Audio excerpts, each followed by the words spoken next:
Hi, Ed Harrison here for Real Vision. I have the distinct pleasure of talking to Tom Steyer, who is the founder of NextGen America. Tom, welcome to Real Vision. Ed, thank you for having me. It's a pleasure. I had to stop myself from saying also presidential candidate, I should say, for the United States as well, because you have a storied career. That's definitely one part of it. But I want to circumscribe what we're going to be talking about in this conversation to the economic portion of it.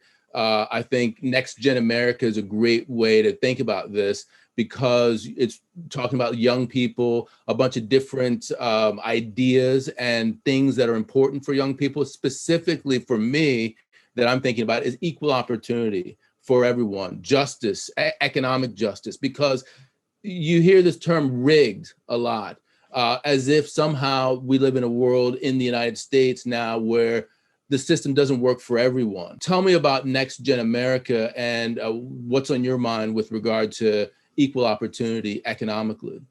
Well, Ed, I started NextGen 8 years ago, basically to engage and empower young voters. The biggest generation in American history. It includes at this point, millennials and Gen Z, the most diverse generation in American history by far, the most progressive generation in America, and voting at half the rate of other American citizens. And I felt as if we don't have a true representative democracy unless our biggest generation is represented equally with everybody else. And by the way, young people have different attitudes that I believe in and agree with, which are progressive attitudes. And one of them specifically has to do with economic justice, which you can't separate from all the other issues. I look at economic justice from a young person's standpoint as being addressing what I think people recognize in your generation as generational theft.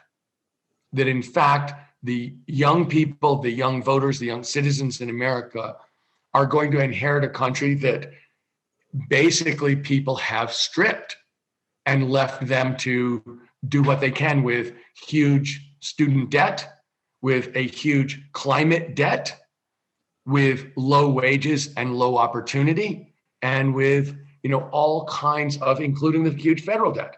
And so when I think about economic justice, I can't separate it from racial justice. I can't separate it from the way our entire capitalist private sector system works. And I specifically, in the context of NextGen, can't separate it from the way older people profit from the system at the expense of younger people.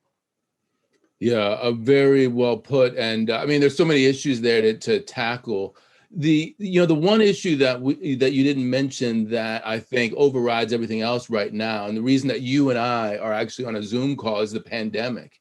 And I'm thinking about that also from equal opportunity, economic justice perspective. Just today, I was listening to the radio. They were talking about Alabama, which has the lowest percentage of people who are getting the vaccine. And this woman who's in one of the groups that is most hurt or most vulnerable, she was saying, I can't get the vaccine. People are literally waiting in their cars overnight in order to be first in line. That's how bad it is here in terms of getting this sorted. What are your thoughts in terms of, first and foremost, the pandemic, irrespective of economic justice, as an issue that must happen, we must deal with before we can tackle anything else?